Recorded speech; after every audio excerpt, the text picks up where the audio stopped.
bienvenue sur Essentiel Shoujo. Aujourd'hui, petite vidéo présentation de 3 séries de chez Kurokawa. Une qui a été une immense déception et l'autre un énorme coup de cœur. Je vous montre ça tout de suite. Donc aujourd'hui, je vais vous parler de Secret Innocent World, Love Baka et Blue Flag. Je vais commencer par Love Baka, une série en 3 tomes. Suzu Sakura est une jeune mangaka shoujo dont la réputation fait plus parler d'elle que ses œuvres. En effet, la jeune femme est incapable de tenir ses délais, de respecter un planning et arrive constamment en retard à ses rendez-vous professionnels. Jusqu'au jour où son responsable éditorial se voit être remplacé par un séduisant et dynamique jeune homme. Mais sous son sourire charmeur se cache un véritable tyran. La carrière de Suzu va-t-elle enfin décoller grâce à lui ? Eh bien, je me suis totalement fait avoir par les couvertures qui sont aussi dynamiques que colorées. Elles sont très sympas, le mec est vraiment super beau gosse. Mais alors, gros flop pour moi.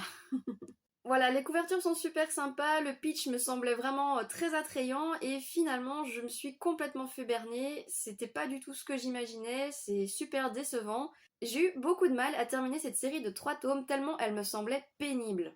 J'ai même carrément survolé le tome 3 pour vous dire parce que j'en avais vraiment marre, je voulais clôturer rapidement, je voulais avoir une conclusion. Donc peut-être que vous aurez ici dans cette vidéo un avis survolé puisque je ne l'ai pas lu du coup en profondeur. Il m'a tellement saoulée rapidement en plus. Je n'ai pas aimé les personnages, ils ne sont vraiment pas développés, ils n'ont aucune profondeur. Les personnages secondaires n'apportent pas plus de piment à l'histoire, ils sont même carrément inutiles. Vraiment je ne me suis attachée à aucun d'entre eux donc...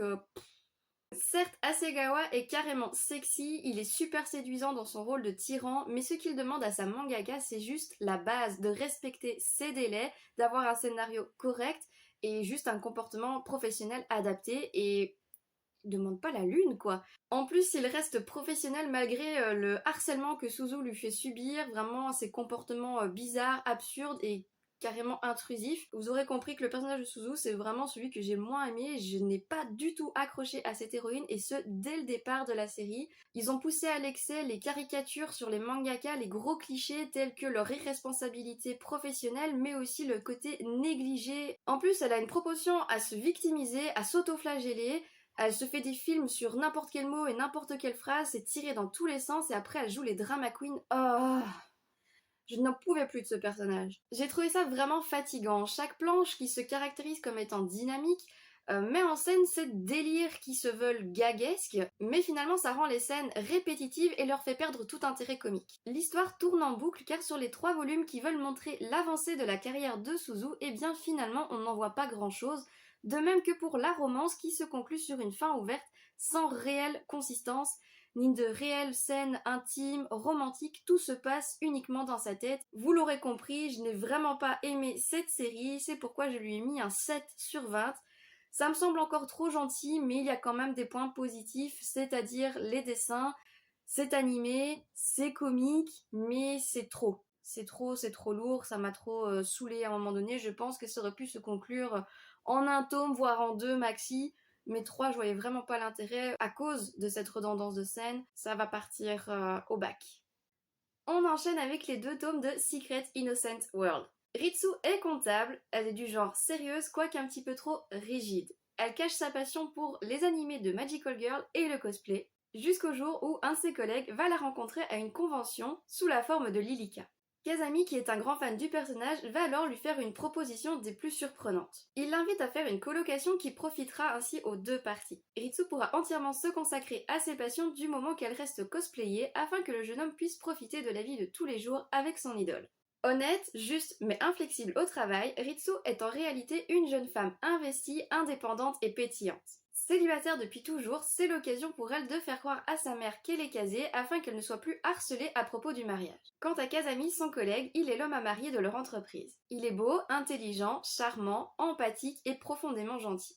Sa précédente relation ne s'étant pas bien terminée, il a décidé que Lilika serait son dernier amour. Leur cohabitation va non seulement leur permettre de vivre leur passion à fond, mais aussi de le faire avec quelqu'un qui les comprend et qui ne les jugera pas. Au travers des scènes du quotidien, mais aussi dans l'univers du cosplay, on découvrira de nombreuses personnalités ainsi que quelques rebondissements qui ne vont pas surcharger l'histoire.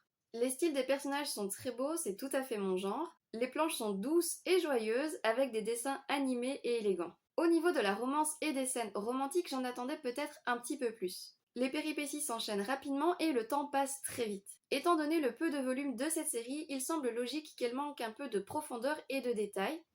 Un troisième tome n'aurait pas été de trop selon moi. Cela dit, elle véhicule de beaux messages sur l'acceptation de soi et des autres. C'est pourquoi je lui ai mis la note de 15 sur 20. C'est un petit bonbon, un petit bijou, c'est vraiment mignon, c'est drôle aussi. J'ai vraiment beaucoup aimé cette petite série.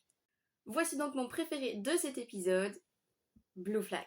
Cette année, Taichi entre en terminale et retrouve dans sa classe un vieil ami d'enfance avec lequel il avait perdu contact et une jeune fille dont la maladresse l'irrite. Blasé et taciturne, le lycéen va pourtant tenter d'aider Futaba, son innocente et empotée camarade de classe, à séduire Thomas, le garçon le plus populaire de leur école. Thomas est beau, sportif et super sympa.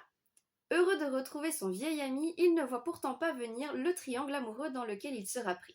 Dès le début de l'histoire, on est transporté par les dessins et par les personnages tous aussi attachants les uns que les autres. L'humour est très présent et rend certaines situations délicates plus légères. J'ai ri et j'ai pleuré à chacun des tomes. Les protagonistes sont tous super touchants à leur manière, et les pensées de ceux-ci sont bien plus complexes qu'il n'y paraît. L'ambiguïté des différentes relations est palpable immédiatement. On se doute rapidement que le triangle amoureux n'est pas seulement hétérosexuel. L'envie de suivre chacun des personnages est tellement prenante, de même que l'implication que l'on ressent lorsque l'intrigue se met en place, de même que la romance. Thomas et Futaba, Futaba et Taichi, Taichi et Thomas, Futaba et...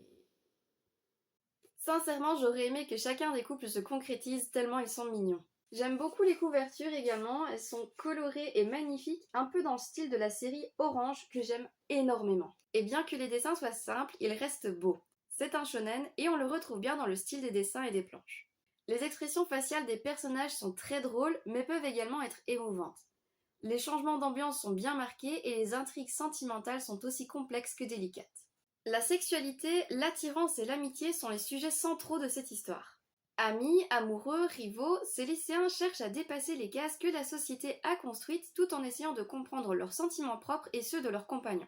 Certains messages cachés et sous-entendus apportent encore plus de profondeur au récit.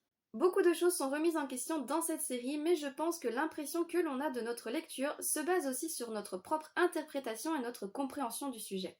Personnellement, j'ai aimé la fin, bien que j'aurais voulu voir plus de scènes romantiques, c'est mon côté shoujo qui ressort. Un petit peu plus de scènes romantiques, un petit peu plus de scènes intimes du couple, ça n'aurait pas été de trop.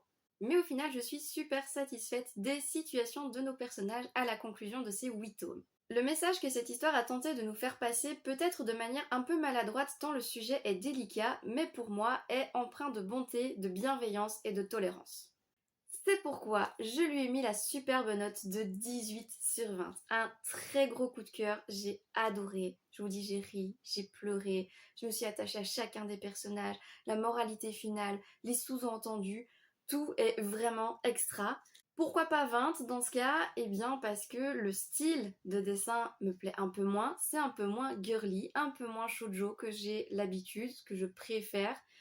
C'est un petit peu plus foncé, c'est plus typé shonen du coup. Et aussi en arrivant donc sur la fin des 8 tomes, ça ne diminue pas en qualité, mais par contre les intrigues sont beaucoup plus violentes. Vraiment je les ai adorées, c'était trop bien. Voilà qui conclut cet épisode sur les éditions Kurokawa. N'hésitez pas à me dire dans les commentaires quelles séries vous intéressent, lesquelles vous avez, celles que vous avez aimées. Et n'hésitez pas à me donner votre avis sur Blue Flag parce que je vois que le sujet est un petit peu à controverse. On a adoré le début et on a détesté la fin. Moi je ne suis pas choquée par la fin, comme je vous l'ai dit, je l'ai apprécié du début à la fin. Mais n'hésitez pas à me dire dans les commentaires, histoire qu'on en parle, quelle est votre propre interprétation de cette histoire, ça m'intéresse.